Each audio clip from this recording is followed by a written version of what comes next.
Mengungkapkan jati diri. Pintu gerbang dibuka maka terlihat rombongan kaisar yang kini berada di depan pintu. Nincu hanya tersenyum melihat kedatangan mereka semua, dia pun lantas berkata, "Kukira kalian semua tak ingin datang untuk bertemu denganku, dan memilih untuk santai di dalam rumah megah yang kalian miliki," ucap Nincu. "Kurang ajar, berani sekali kau berkata seperti itu di hadapan sang kaisar, rasanya aku ingin segera meremukan tulang-tulang di tubuhmu," ucap seorang jenderal terkuat yang dimiliki Istana Matahari. Nincu kembali tersenyum mendengar perkataan sang jenderal, tanpa sedikit pun terlihat rasa ketakutan di wajahnya. Kaisar Xianglao kemudian melangkah ke depan sambil berkata, "Mengapa kau membunuh putra mahkota yang merupakan pewaris sah kekaisaran ini? Apa yang kau lakukan itu telah membuat seluruh kekaisaran ini berduka dan memburumu sebagai seorang pemberontak yang harus segera dilenyapkan," ucap sang kaisar. Ha, kau sungguh masih membela seorang pewarisan istana yang mempunyai sifat buruk seperti itu. Aku ingin bertanya kepadamu, pantaskah seorang putra mahkota mementingkan masalah pribadinya daripada mementingkan orang lain? Dan pantaskah seorang putra mahkota memerintahkan kepada wali kota untuk membunuhku hanya karena seorang wanita? Jika kau jawab pantas maka kau merupakan kaisar bodoh yang tak pernah membimbing putramu untuk menjadi kaisar di masa depan, ucap Nincu dengan penekanan di perkataannya. Jenderal Ying yang sudah habis kesabarannya mendengar semua penghinaan pemuda yang ada di hadapannya terhadap kaisar, dengan cepat melesat ke depan dan mengibaskan tombaknya ke arah Nincu.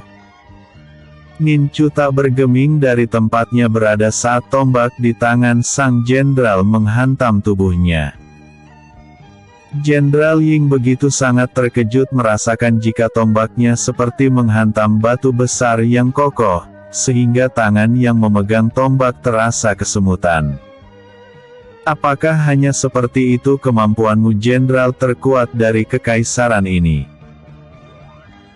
Jika hanya seperti itu saja maka kau jangan berharap bisa menghilangkan kutukan kehancuran istana ini dariku, kecuali hari leluhur Lu Ying datang untuk menemuiku dan mempertanggungjawabkan semua kekacauan di dalam alam cahaya mentari ini, ucap Nincu yang membuat kaisar dan seluruh orang yang berada di belakangnya tercengang mendengarnya.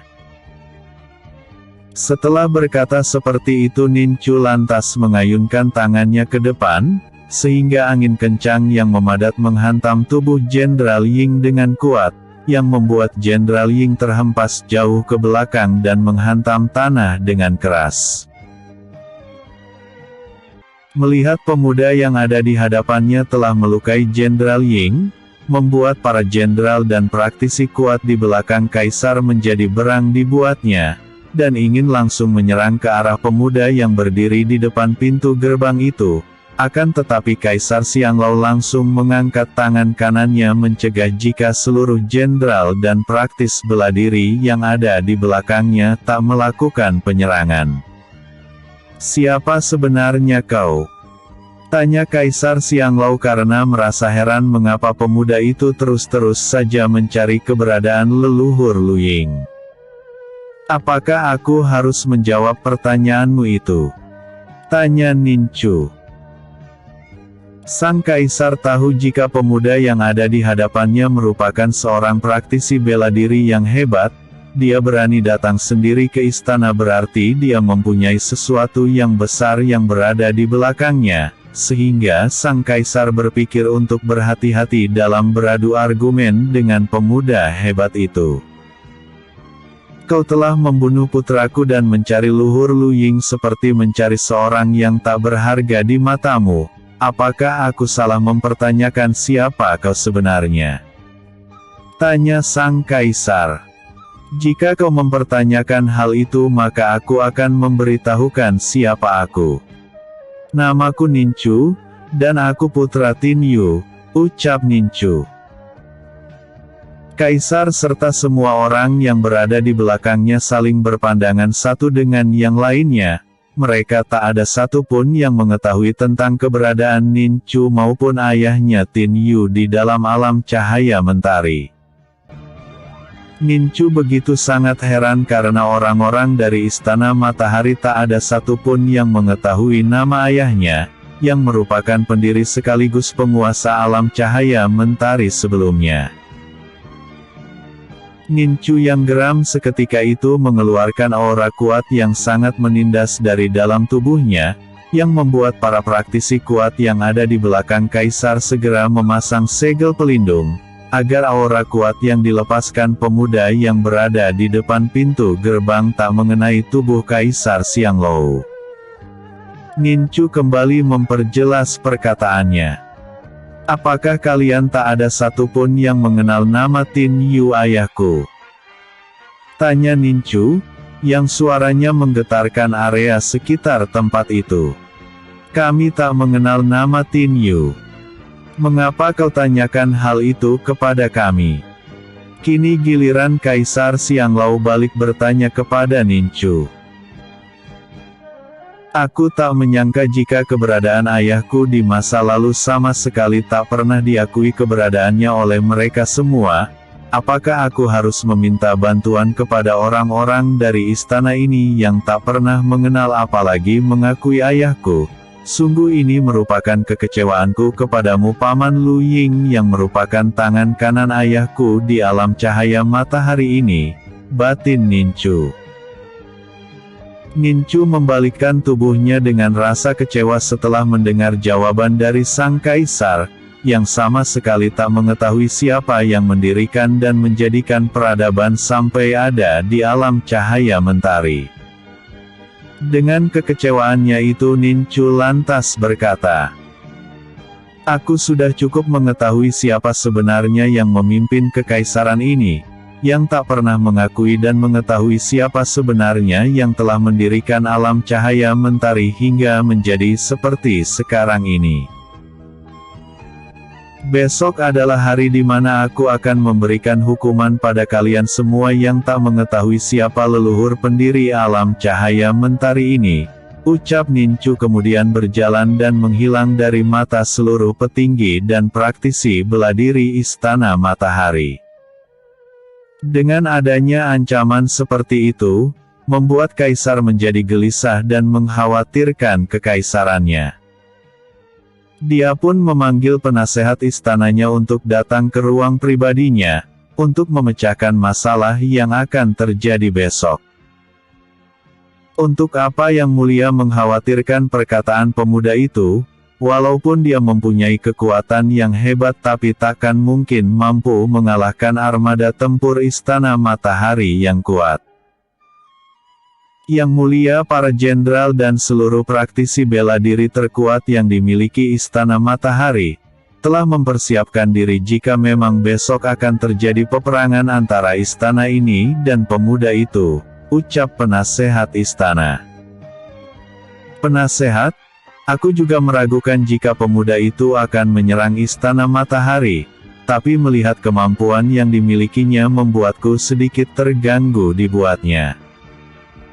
Aku ingin kau mencari nama Tin Yu di perpustakaan istana, karena aku ingin mengetahui siapa sebenarnya Tin Yu itu, ucap Kaisar Xianglou. Baik Yang Mulia, ucapkan sehat istana sambil berlalu pergi. Penasehat istana kembali ke kediamannya setelah dipanggil dan mengadakan pembicaraan dengan Kaisar Xianglou. Untuk apa aku mengikuti perintah Yang Mulia untuk mencari tahu keberadaan Tin Yu dari buku-buku kuno di lalu istana ini? Bukankah hal itu akan membuang-buang waktuku saja? Batin sang penasehat kemudian merebahkan tubuhnya di sebuah kursi yang berada di dalam ruangan besar di kediamannya. Berita mengenai penyerangan yang akan dilakukan Ninchu menyebar di dalam istana. Putri Xiang'er begitu merasa heran karena pemuda yang ditemuinya waktu itu, dan sempat berbincang-bincang dengannya. Merupakan pemuda yang memiliki wawasan luas dan juga merupakan pemuda yang tahu menempatkan posisinya di hadapan orang yang lebih tinggi derajatnya, akan menyerang istana kekaisaran. Aku tak menyalahkan jika Nin Chu telah membunuh kakakku. Ling Ling telah menceritakan semua yang terjadi. Mengapa Nin Chu membunuh kakakku, tapi mengapa dia mengakui Tin Yu sebagai ayahnya? Dari buku-buku yang telah kubaca di perpustakaan, Tin Yu merupakan pendiri alam cahaya mentari yang dahulunya ditempati 3 kekuatan besar di dalamnya, yaitu Istana Lumut yang ditempati para ras manusia, klan ular Danau Hitam, dan klan ular Danau Hijau. Dalam perkembangannya Tin Yu membawa para praktisi kuat dari alam dunia, untuk mengisi alam cahaya mentari dan juga untuk mengisi peradaban baru dengan menyatukan ketiga kekuatan besar itu, yang tak membeda-bedakan satu dengan yang lainnya hingga tak ada perbedaan di antara mereka. Karena hal itulah banyak masyarakat yang memiliki keturunan persilangan antara ras ular dan ras manusia. Tapi mengapa Nin Chu mengatakan jika dirinya merupakan putra Tin Yu, yang telah hidup di zaman 10.000 tahun yang lalu? Batin Putri Xiang'er bertanya-tanya. Aku harus menemui ayah, untuk membicarakan masalah ini, batin Putri Xiang'er. Episode sebelumnya, mengamankan Jenny. Episode berikutnya, menemui Nin Chu.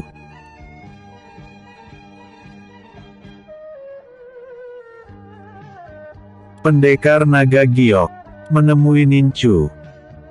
Putri Xiang'er berjalan menuju ke tempat kediaman sang ayah untuk membicarakan mengenai keberadaan Tin Yu. Dari semua buku kuno yang telah dibacanya di dalam perpustakaan istana. Sesampainya di tempat kediaman sang ayah, para pengawal tak membolehkan sang putri untuk menemui kaisar, karena kaisar telah memberi perintah agar tak ada yang boleh menemuinya karena kaisar tak ingin diganggu. Aku adalah putrinya, dan aku ingin membicarakan hal penting kepada ayahku, ucap Putri Xiang'er memaksa. Maaf Putri, kami hanya menjalankan tugas, ucap seorang pengawal dengan tetap pada pendiriannya tak memperbolehkan sang putri menemui kaisar. Setelah tak mendapatkan izin untuk menemui kaisar dari para pengawal, Putri Xiang'er memilih untuk pergi meninggalkan tempat itu dan menuju ke kota Danau Hitam.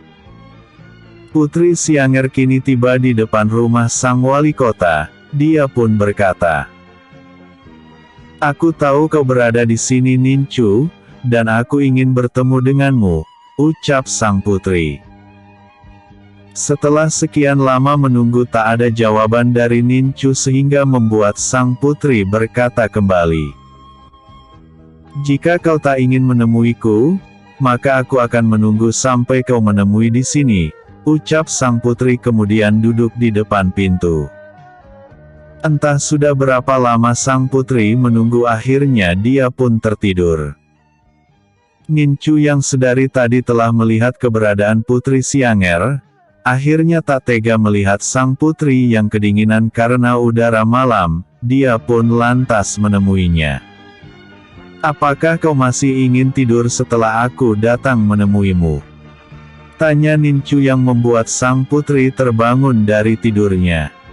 Putri Xiang'er segera merapikan pakaiannya dan menatap ke arah Nin Chu.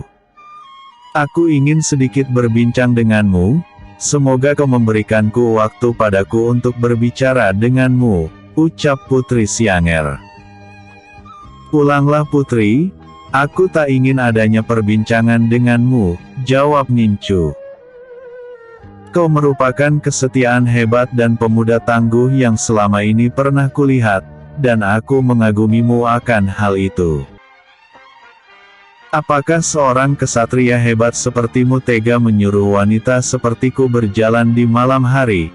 Bagaimana jika terjadi hal buruk padaku dengan diganggu para mata keranjang yang menginginkan wanita muda sepertiku?"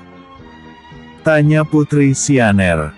Nincu terdiam sesaat, tak lama kemudian ia pun berkata, "Katakanlah apa yang ingin kau bicarakan, setelah itu aku akan mengantarmu pulang ke istana," jawab Nincu.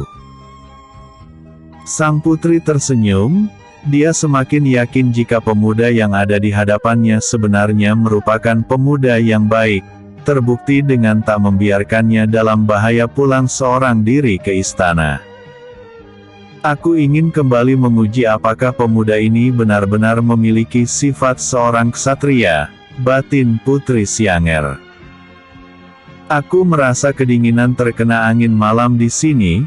Apakah kita bisa berbicara di dalam rumah saja?" pinta Putri Sianer. "Apakah kau tak takut kepadaku sehingga kau ingin berbicara denganku di dalam rumah berdua denganku?" "Ingat putri aku yang telah membunuh putra mahkota," jawab Nincu. "Mengapa aku harus takut padamu? Jika kau ingin melakukan hal buruk ataupun membunuhku, itu sudah kau lakukan sedari tadi," ucap Putri Sianer. Nincu kemudian memegang lengan kanan sang putri, dan tak lama kemudian mereka berdua pun tiba di ruang pribadi wali kota. Putri Sianer begitu takjub dengan kemampuan yang dimiliki oleh Nincu, yang dapat berpindah tempat hanya dengan sekejap mata. "Katakan apa yang ingin kau bicarakan denganku," ucap Nincu. "Aku telah mengetahui siapa kau, dengan mengatakan Tin Yu sebagai ayahmu. Aku tak menyalahkan negeri ini mengapa tak mengetahui leluhurnya, karena itu telah terjadi 10.000 tahun yang lalu. Nincu, kau adalah putra Tin Yu seperti yang kau katakan kepada ayahku dan penghuni Istana Matahari. Tapi mengapa kau baru datang sekarang dan mengapa tak sadari dulu kau datang ke alam ini agar mereka semua tahu keberadaan leluhurnya dan dirimu sebagai generasinya, sehingga tak terjadi peperangan yang akan membuat banyak nyawa berjatuhan. Nincu, kau merupakan generasi yang telah membuat alam ini memiliki peradabannya sendiri, dan apakah alam yang telah makmur, tentram, dan memiliki peradabannya sendiri akan hancur di tanganmu yang merupakan putra leluhur Tin Yu? Jika kau mempermasalahkan sifat buruk dan juga tak ada penghormatan bagi leluhur pendiri peradaban di alam ini, maka aku akan menjelaskannya. Sifat buruk ada di setiap hati seseorang, dan itu pun terjadi pada dirimu yang ingin melakukan peperangan tanpa memperhitungkan korban jiwa yang akan berjatuhan. Apakah kau tak memikirkan para pasukan yang akan kau bunuh nantinya? Apakah kau tak bertanya pada hati nurani apakah mereka memiliki keluarga berupa istri atau anak? Dan jika kau tanya mengapa tak ada yang mengetahui leluhur yang membuat alam cahaya mentari hingga bisa menjadi seperti sekarang ini, maka aku akan menjawabnya secara logika. Sekarang aku tanya kepadamu, sudah berapa generasi turun-temurun setelah 10.000 tahun telah berlalu? Apakah mereka dapat memikirkan para leluhur sementara semua sibuk untuk memajukan negeri ini? Sebagian memang ada yang lupa karena kegiatan yang menuntut mereka untuk tetap memajukan negeri ini seperti halnya ayahku. Tapi ada sebagian orang yang mengetahui leluhurnya seperti halnya diriku. Jadi apa yang kau tuduhkan pada negeri ini semua itu harus kaulah ralat lagi. Aku tahu kau memiliki kekuatan hebat dan memiliki kekuatan besar di belakangmu, sehingga dengan mudah kau dapat membalikan telapak tangan jika hanya ingin menghancurkan kekaisaran matahari. Sekarang aku tanya kembali padamu, sanggupkah kau mempertanggungjawabkan hal ini kepada leluhur Tin Yu akan kehancuran yang akan kau lakukan? Apakah kau bagaimana para pendahulu-pendahulu negeri ini pernah membantunya dalam menghancurkan para iblis di masa lalu? Tanya Putri Sianer mengakhiri perkataannya. Nincu terdiam, Dia tak menyangka jika wanita yang ada di hadapannya mempunyai wawasan luas, yang dapat membungkam amarahnya terhadap alam cahaya mentari. Melihat Nincu terdiam, sang putri-putri pun melanjutkan perkataannya. Aku akan membawa leluhur Lu Ying dan orang-orang kuat di masa lalu yang berada di kekaisaran ini kepadamu. Tapi aku ingin meminta seminggu waktu untuk membawanya ke hadapanmu, ucap Putri Xiang'er. Jika kau dapat membawa leluhur Lu Ying di hadapanku, maka aku akan mengurungkan niatku untuk menghancurkan kekaisaran matahari, jawab Nincu. Terima kasih atas kesempatan yang telah kau berikan pada kekaisaran ini, ucap Putri Xiang'er. Putri Xiang'er kemudian berdiri dan berjalan ke arah pintu. Mau kemana kau? Tanya Nincu. Aku sudah mendapatkan jawaban mengenai permasalahan ini, sedari itu aku ingin kembali pulang ke istana, jawab Putri Xiang'er. Aku akan mengantarmu pulang sampai di depan istana, karena aku khawatir jika terjadi hal buruk padamu dengan berjalan seorang diri di malam seperti ini, ucap Nincu. Jika kau ingin mengantarku pulang maka aku tak ingin jika hanya sekejap mata kau telah membawaku di depan gerbang istana.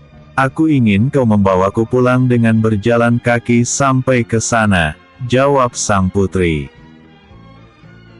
Nincu sangat menyesali telah menawarkan diri untuk mengantar sang putri, tapi dia pun tak bisa berbuat apa-apa karena jika sampai dia tak menemani sang putri, maka akan sangat berbahaya bagi wanita secantik seperti dia berjalan sendiri di malam hari. Bersambung. Episode sebelumnya mengungkapkan jati diri. Episode berikutnya bertemu binatang kuno. Gagiok. Bertemu binatang kuno. Nincu pada akhirnya mengantarkan sang putri pulang ke istana. Sepanjang perjalanan Nincu begitu sangat kagum dengan wawasan dan kecerdasan Putri Xiang'er dalam berbicara dengannya. Tak terasa mereka berdua sampai di depan pintu gerbang istana. Tatapan penuh curiga para prajurit saat menyaksikan putri kekaisarannya tengah diantar pulang oleh seorang pemuda yang merupakan musuh dari kekaisarannya, membuat para prajurit penjaga gerbang melaporkan hal itu kepada penasehat istana. Pagi hari Kaisar Xianglou mendatangi sang putri di kediamannya. Plak! Sebuah tamparan keras mendarat di pipi Putri Xiang'er, akibat tersulutnya emosi sang kaisar saat mendengar laporan dari penasehat istananya, mengenai keberadaan putrinya yang tengah bersama Nincu. Ayah, aku akan menjelaskan semua ini. Pekik sang putri. Aku tak ingin penjelasan darimu, kau telah melakukan kesalahan besar dengan bersama Nincu yang merupakan pembunuh kakakmu sendiri, dan untuk itu kau akan kuhukum dengan berat. Prajurit, bawa Putri Xiang'er pergi dari sini dan jebloskan dia ke dalam penjara, perintah sang kaisar. Para prajurit langsung membawa putri itu Xiang'er pergi dari tempat itu. Walaupun sang putri berteriak dan memohon agar ayahnya mendengarkan penjelasan darinya, sang kaisar yang tersulit emosi tetap pada pendiriannya untuk menjebloskan putrinya sendiri ke dalam penjara. Di dalam penjara sang putri terus berpikir bagaimana dia dapat terbebas, dan mendapatkan batu giok yang konon dapat memanggil leluhur Lu Ying dan para kultivator kuat di masa lalu dengan cara meniupnya, agar seluruh leluhur di masa lalu itu akan dapat bertemu dengan Nincu. Konon berita yang didengarnya dari sang kakek yang telah meninggal, saat ini para leluhur terdahulu berada pada suatu tempat untuk melakukan pertapaan keabadian di sana. Jika aku tak bisa meniup batu giok itu dan membawa para leluhur terdahulu untuk menemui Nincu dalam waktu 1 minggu ke depan, maka akan terjadi peperangan yang akan menghancurkan istana ini. Apa yang harus kulakukan sekarang sementara saat ini aku berada di dalam penjara, dan diasingkan seorang diri tanpa adanya prajurit di tempat ini, batin sang putri. Sementara itu kaisar dan seluruh petinggi istana, termasuk para praktisi bela diri kuat, mengadakan pertemuan di ruangan besar yang ada di dalam Istana Matahari. Sudah kuperhitungkan sebelumnya jika pemuda itu takkan mungkin menyerang istana ini, dia hanya seorang diri dan istana ini memiliki armada tempur besar yang dapat menghancurkannya dalam waktu sekejap, ucap penasehat istana menyombongkan diri. Semua sudah jelas jika pemuda itu hanya menggertak saja, ada baiknya saat ini kita mencari keberadaannya di seluruh penjuru negeri, untuk membalaskan kematian putra mahkota yang telah dibunuhnya, ucap Jenderal Ying yang menaruh dendam kepada Nin Chu karena telah mempermalukannya di depan pintu gerbang istana. Aku pun tak menyangka jika pemuda itu hanya menggertak saja, sampai membuatku menjadi kepikiran akan ancamannya. Aku ingin kalian segera menyebarkan para mata-mata ke seluruh negeri untuk melacak keberadaan pemuda itu. Jika kita telah mengetahui keberadaannya, maka aku ingin melakukan penyerangan secara besar-besaran kepadanya, dengan memakai armada tempur kekaisaran untuk membinasakannya, semua itu agar dendam kematian putra mahkota dapat terbayarkan, ucap Kaisar Xianglou. Pertemuan itu berlangsung hingga beberapa waktu lamanya. Setelah semua usulan dan masukan disaring dan pertimbangkan oleh sang kaisar, maka kaisar memutuskan jika Nin Chu merupakan buruan nomor 1 yang dicari oleh Kekaisaran Matahari. Kaisar Xianglou akan memberikan hadiah besar bagi yang bisa menangkap hidup-hidup ataupun membawa mayat Nin Chu ke hadapannya. Hadiah besar itu pun diumumkan, yaitu jika yang menangkap Nin Chu hidup atau mati adalah seorang laki-laki, walaupun usianya tak muda lagi, maka laki-laki itu berhak menjadi suami putri Xiang'er. Dan jika dia seorang wanita maka akan difasilitasi semua kebutuhannya seumur hidup, dan akan mendapatkan lahan luas serta bangunan besar dengan semua pelayan yang berada di dalamnya akan ditanggung oleh kekaisaran. Pengumuman itu langsung menyebar luas di seluruh kota, sehingga para praktisi berbondong-bondong untuk mencari keberadaan Nin Chu. Sementara itu Nin Chu yang berada di rumah sang wali kota, sangat terkejut dengan pengumuman yang terjadi. Dia tak menyangka jika sang kaisar akan membuat pengumuman seperti itu dengan menjadikan putri Xiang'er sebagai hadiah utamanya. Para praktisi kuat di kekaisaran ini pasti akan datang untuk mencariku, apalagi hadiah utamanya adalah putri Xiang'er. Kecantikan alami, kecerdasan serta wawasan yang luas dari sang putri akan menjadi daya tarik bagi para praktisi bela diri untuk memburuku demi mendapatkan hadiah sang putri, batin Nin Chu. Saat ini keberadaanku di rumah sang wali kota sudah tak aman lagi, aku harus mencari tempat untuk mengasingkan diri sambil menunggu 1 minggu waktu berlalu. Aku telah melakukan perjanjian dengan putri Xiang'er untuk tak menyerang istana sebelum sang putri mempertemukanku dengan leluhur Lu Ying, batinnya. Nin Chu merasakan ada beberapa orang yang telah berada di sekitar rumah sang wali kota, dan dia tahu jika orang-orang itu merupakan para praktisi bela diri yang ingin menangkapnya. Untuk sementara waktu aku mengalah, lebih baik aku pergi dari tempat ini, batin Nin Chu. Dengan menggunakan kekuatan menembus dimensi, Nin Chu kini berada di hutan lebat yang jauh dari pemukiman penduduk. Tak disangka oleh Nin Chu, di dalam hutan itu juga telah terdapat beberapa kelompok praktisi bela diri, yang sengaja datang untuk mencarinya. Nin Chu pada akhirnya mencari tempat di sisi hutan yang terdapat air terjun di sana, karena dia merasa jika di tempat itu tak terdapat para kelompok yang menyisir hutan untuk mencarinya.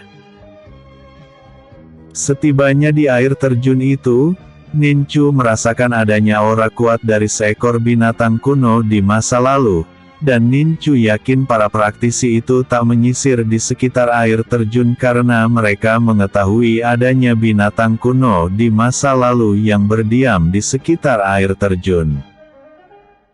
Kurasa tempat ini cukup aman dari mereka, dan aku bisa menunggu selama seminggu di sini hingga batas waktu kesepakatan yang kubuat dengan Putri Xiang'er. Untuk binatang kuno yang berada di sini aku tak mempedulikannya, selama dia tak mengusikku maka aku tak akan mengusik keberadaannya, ucap Ninchu. Banyaknya pergerakan dari para praktisi di area hutan, membuat binatang kuno itu terusik sehingga suara menggelegar dari mulutnya sering terdengar, dan tentu saja suara itu mengganggu keberadaan Ninchu. Ninchu kemudian mencari keberadaan binatang kuno itu, dan menemukan gua besar yang ada di dekat air terjun. Tanpa ragu Ninchu akhirnya masuk ke dalam goa tersebut. Di dalam goa Ninchu melihat seekor binatang aneh dengan seluruh tubuhnya ditumbuhi bulu berwarna emas sehingga seluruh anggota tubuhnya tak terlihat. Yang terlihat oleh Ninchu binatang itu seperti bola yang diselimuti bulu emas. Karena keberadaan binatang itu terlihat kecil dan imut membuat Ninchu kepikiran akan Tensi yang juga merupakan binatang kuno di masa lalu. Tensi terlihat imut dan lucu, tapi jika dia marah maka akan banyak kehancuran yang akan diperbuatnya.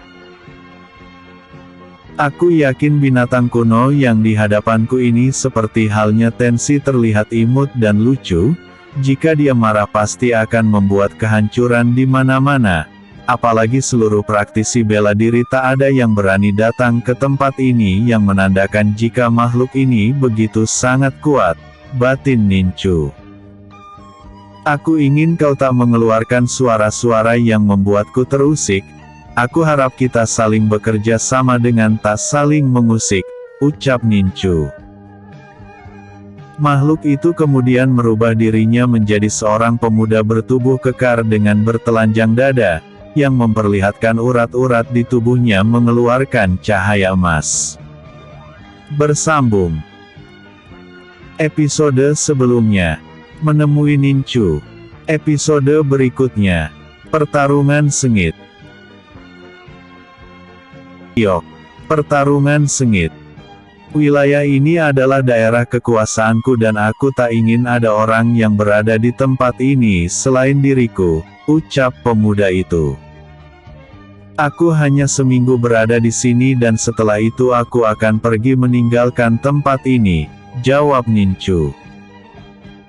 Aku tak ingin kau berada di sini karena dengan keberadaanmu hutan ini menjadi ramai, dan tentunya hal itu akan mengusik ketenanganku, ucap pemuda itu kembali.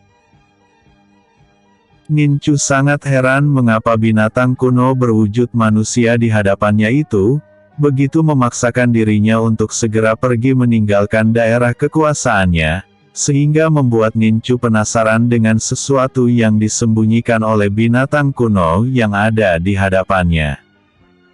Ninchu langsung menggunakan mata langitnya untuk melihat keberadaan dalam goa.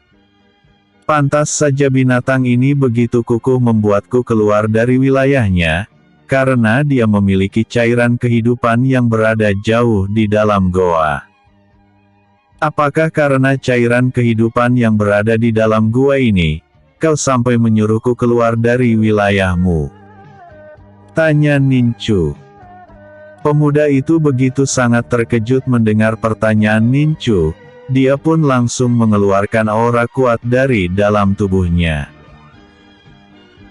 Aku tahu kau mempunyai kekuatan setara denganku, karena kau telah mengetahui keberadaan cairan kehidupan, maka kau harus mati di tanganku agar tak ada orang yang mengetahui keberadaan cairan itu, ucap sang pemuda kemudian melesat cepat menyerang ke arah Ninchu. Pertarungan pun terjadi. Ninchu dapat merasakan kekuatan yang dimiliki pemuda yang menyerangnya, lebih kuat dari kekuatan yang dimiliki Tenshi dan Kurama, sehingga membuat Ninchu menginginkan singa bersayap untuk menjadi pengikutnya. Mereka bertarung hingga keluar dari mulut goa. Para kelompok praktisi bela diri yang berada di dalam hutan begitu sangat terkejut mendengar adanya sebuah pertarungan, yang bagi mereka pertarungan itu merupakan pertarungan dengan dua kekuatan maha dahsyat. Pada akhirnya para kelompok praktisi yang banyak terdapat di dalam hutan itu, segera melesat untuk melihat pertarungan yang telah terjadi. Bukankah yang bertarung dengan Leon, julukan binatang kuno penghuni gua, adalah Ninchu yang selama ini kita cari? Jika dia dapat bertarung dengan Leon seperti itu, maka percuma saja bagi kita untuk meringkusnya karena tingkat kekuatan yang kita miliki tak akan mampu untuk menghadapinya, walaupun kita semua bersatu untuk meringkusnya, ucap salah seorang praktisi bela diri yang mengikuti undian berhadiah dari Kaisar Xianglao. Pantas saja Kaisar memberikan hadiah utama berupa putrinya sendiri, karena orang yang kita cari memiliki kemampuan setara dengan binatang kuno, timpal yang lainnya. Kalian benar, buat apa kita membuang-buang waktu sampai membuat nyawa kita terancam, setelah kita mengetahui pemuda yang kita cari memiliki kemampuan seperti itu. Aku akan mundur dari pencarian ini. Aku lebih menyayangkan nyawaku daripada memburu hadiah yang belum tentu kita dapat memperolehnya, ucap yang lainnya. Satu persatu kelompok praktisi bela diri yang ada di dalam hutan, memutuskan untuk tak mengikuti lagi undian berhadiah dari sang kaisar, dan memilih untuk kembali pulang ke rumah masing-masing.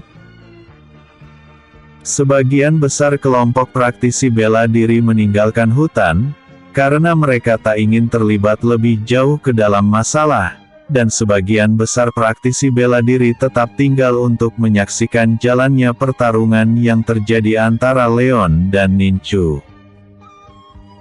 Mereka berharap jika dalam pertarungan itu Ninchu terluka parah dan bahkan mati, yang tentunya akan menguntungkan mereka semua untuk mendapatkan Ninchu dan mendapatkan hadiah besar dari Kaisar Xianglao. Sementara itu pertarungan keduanya semakin sengit, urat-urat yang bercahaya di tubuh Leon semakin terlihat nyata, yang menandakan jika Leon telah menggunakan seluruh kemampuan yang dimilikinya untuk menghadapi Ninchu.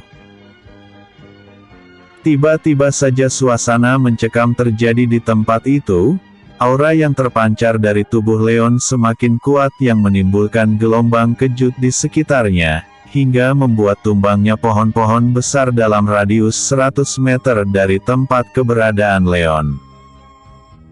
Banyak para praktisi bela diri yang terluka akibat keluarnya aura kuat dari tubuh Leon, sehingga membuat mereka memilih untuk menjauh dari pertarungan yang terjadi. Pakaian yang melekat di tubuh Ninchu berkibar dengan keras tertimpa angin kencang yang tiba-tiba saja datang, saat perubahan tubuh laki-laki kekar itu menjadi sesosok binatang singa bersayap dengan sebuah tanduk di atas kepalanya. Sungguh menakjubkan binatang kuno ini, kekuatan yang dimilikinya begitu sangat hebat, sehingga dapat membuatku merasakan tekanan dari aura yang keluar dari dalam tubuhnya, batin Ninchu. Ninchu kemudian mengeluarkan pedang penguasa malam dari dalam tubuhnya, dan menatap tajam ke arah singa bersayap yang ada di hadapannya. Aku sebenarnya tak menginginkan pertarungan ini, karena kau yang memulainya terlebih dahulu, maka aku akan menaklukkanmu untuk menjadikanmu pengikutku, ucap Ninchu. Ha, ha, ha. Kau jangan bermimpi, aku telah hidup beribu-ribu tahun yang lalu, dan tak ada satupun orang yang mampu mengalahkanku sampai saat ini, dan hari ini aku akan menjadikanmu santapanku, ucap singa bersayap kemudian mulai mengepakkan sayapnya. Dari dalam kepakan sayap binatang kuno itu keluar bila angin yang membentuk bulan sabit, dan langsung meluncur deras ke arah Nincu. Dengan pedang penguasa malam di tangannya, Nincu menangkis serangan dari singa bersayap, hingga sarangannya pun lenyap.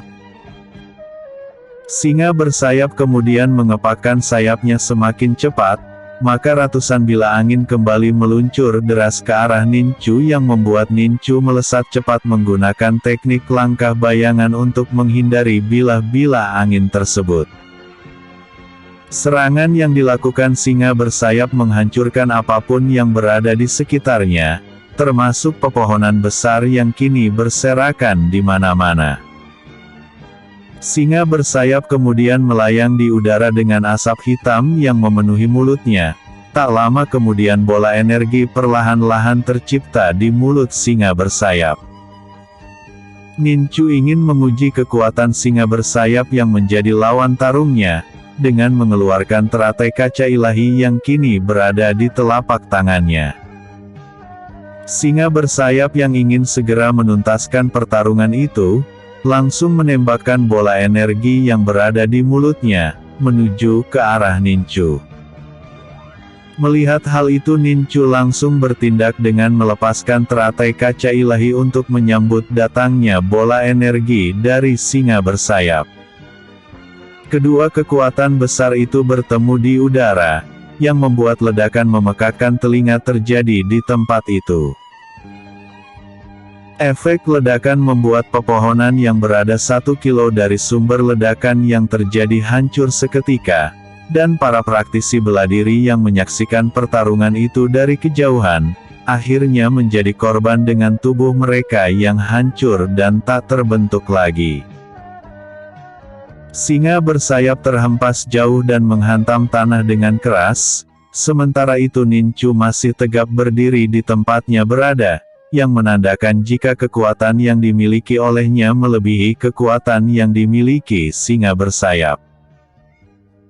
Singa bersayap mencoba keluar dari keterpurukannya dengan berusaha berdiri, akan tetapi usahanya menjadi sia-sia saat melihat sebuah teratai kaca yang mengeluarkan aura menindas, telah mengambang di hadapannya. Aku telah mengalahkanmu, dan aku ingin kau menjadi pengikutku, jika tidak maka aku akan segera membunuhmu. Ucap Nincu dengan tatapan dingin ke arah singa bersayap yang ada di hadapannya. Aku mengakui kekalahanku, maka kau boleh mengambil cairan kehidupan yang telah kujaga selama ini dengan nyawaku sendiri, jawab singa bersayap. Aku tak menginginkan cairan kehidupan yang ada di dalam gua itu. Cairan kehidupan itu adalah hakmu dan akan menjadi milikmu. Aku hanya ingin kau menjadi pengikutku agar kau dapat membantuku saat aku melakukan peperangan besar di masa depan, ucap Nincu. Singa bersayap sangat terkejut karena pemuda yang telah mengalahkannya tak menginginkan cairan kehidupan yang dijaganya selama ini. Baiklah. Karena kau tak menginginkan cairan kehidupan itu, maka aku akan menjadi pengikutmu, jawab singa bersayap. Bagus. Karena kau telah mempercayaiku maka aku akan melakukan kontrak darah denganmu, agar aku semakin yakin dengan kesetiaanmu padaku, ucap Nincu. Singa bersayap menganggukkan kepalanya menyetujui untuk melakukan kontrak darah dengan Nincu. Pada akhirnya keduanya melakukan kontrak darah dan mulai saat itu singa bersayap telah terikat untuk menjadi pengikut Nincu. Setelah saling memperkenalkan diri masing-masing, pada akhirnya singa bersayap kembali berwujud manusia berbadan kekar. Leon, cairan kehidupan yang kau jaga selama ini masih sangatlah muda dan belum bisa untuk kau konsumsi. Aku akan membuat cairan kehidupan segera dapat kau konsumsi, agar kau menjadi binatang kuno yang tak akan pernah mati. Kau akan tinggal di dalam alam batinku, karena bunga teratai yang ada di dalam tubuhku dapat membuat cairan kehidupan segera dapat mengkonsumsi, ucap Nincu. Aku tahu jika yang Tuan Muda katakan semua itu untuk kebaikanku, maka aku akan tinggal di alam batin Tuan Muda, jawab singa bersayap. Nincu kemudian menapakkan tangannya ke arah gua, maka dari dalam gua keluar cahaya kehijauan yang merupakan cairan kehidupan, yang dapat membuat orang yang mengkonsumsinya tak akan pernah mati, walaupun tubuhnya telah terpotong-potong menjadi bagian-bagian kecil, maka cairan kehidupan akan membuat tubuh itu kembali menyatu. Tak lama kemudian Leon menghilang bersama cairan kehidupan dan masuk ke alam batin Nincu. Bersambung. Episode sebelumnya. Bertemu binatang kuno. Episode berikutnya. Memanggil semua pengikut. Semua pengikut.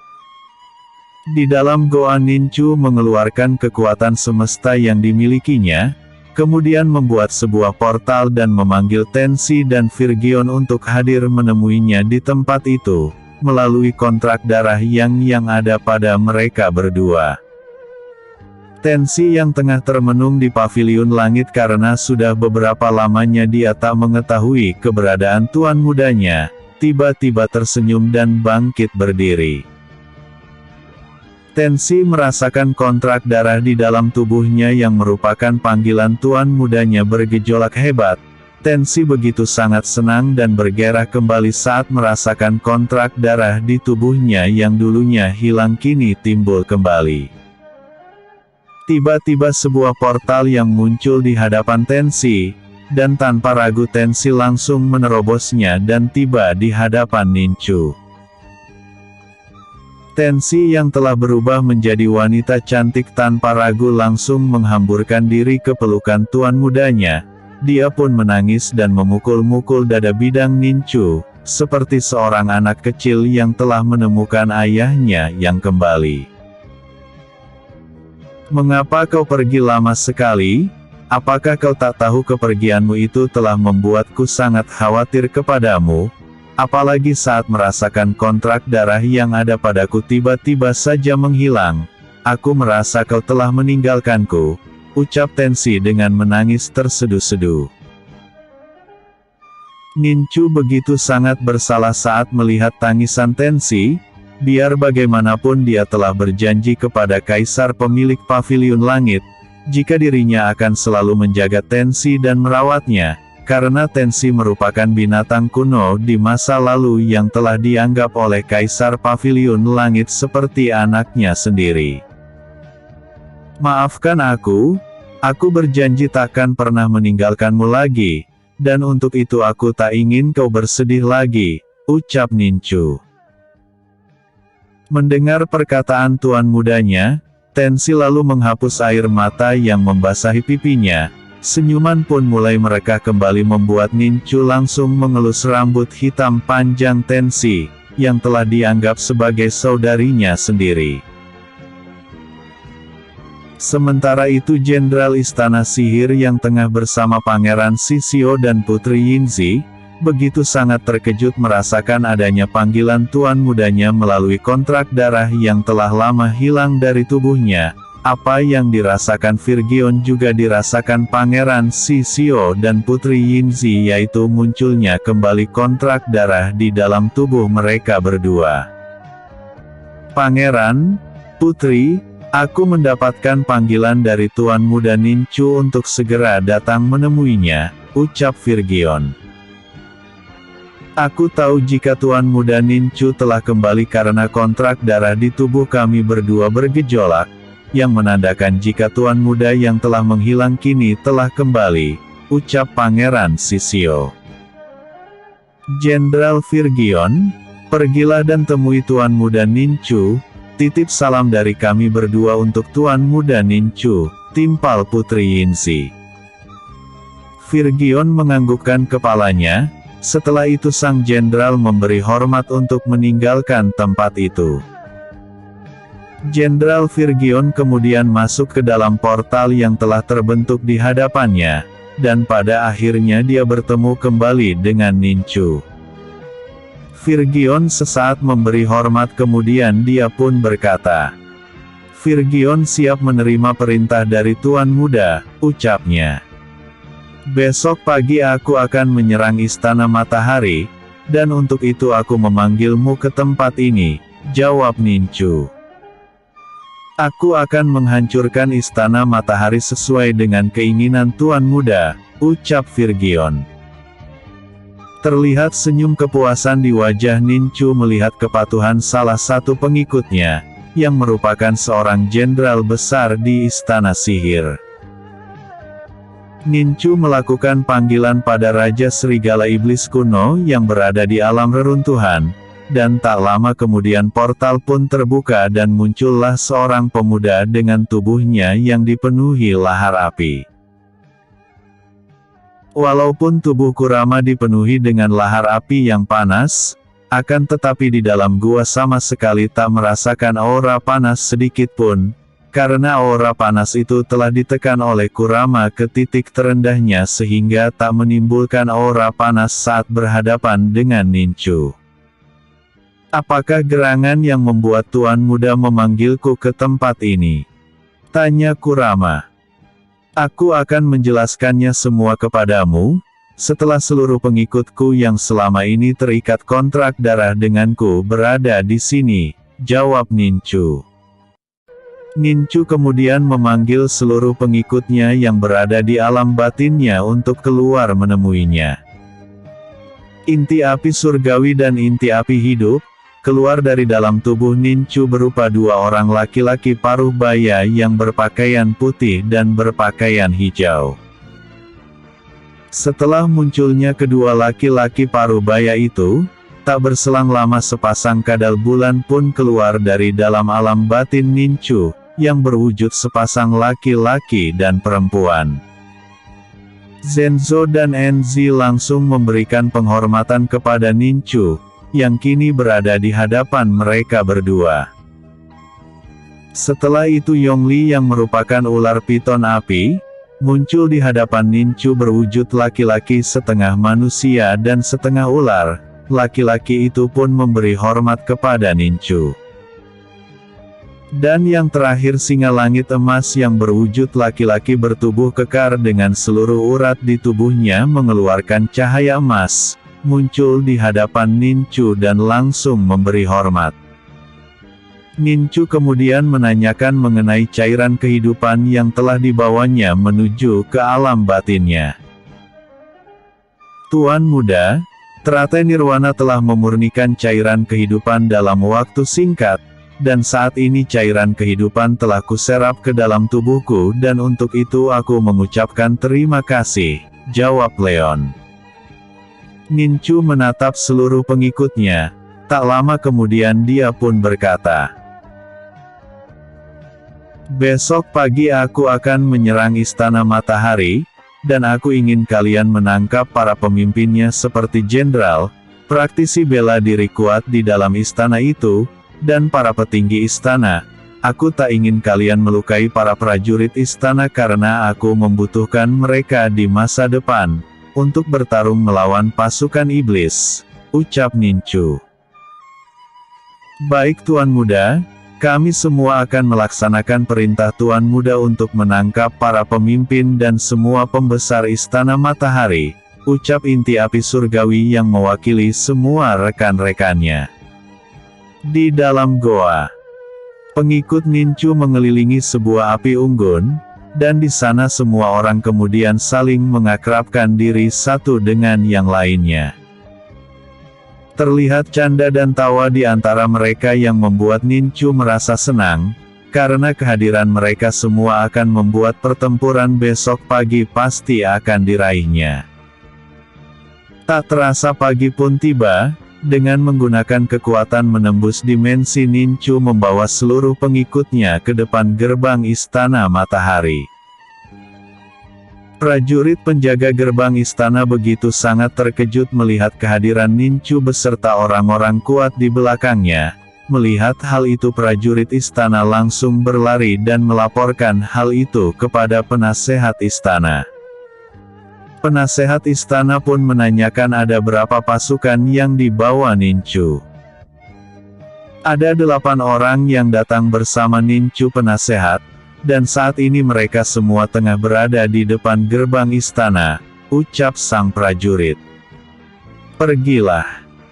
Dan jangan biarkan mereka masuk ke dalam gerbang istana, perintah sang penasehat kepada prajurit penjaga gerbang.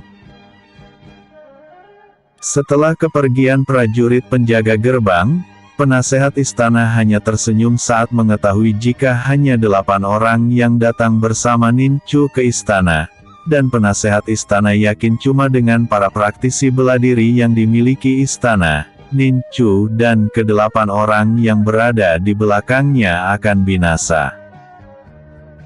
Hanya segelintir orang saja, biar aku sendiri yang membawa para praktisi bela diri dari istana ini untuk meringkus mereka semua, dan Kaisar lebih baik tak usah tahu dengan kedatangan Ninchu ke istana, batin penasehat dengan tertawa kecil. Sekitar 50 praktisi terkuat yang dimiliki kekaisaran, dibawa sang penasehat menuju gerbang istana untuk menghadapi Ninchu dan teman-temannya. Penasehat begitu yakin jika 50 praktisi bela diri kuat yang dimiliki istana, mampu untuk mengalahkan buronan nomor 1 yang dicari oleh kekaisarannya. Bersambung. Episode sebelumnya. Pertarungan sengit. Episode berikutnya. Pasukan besar.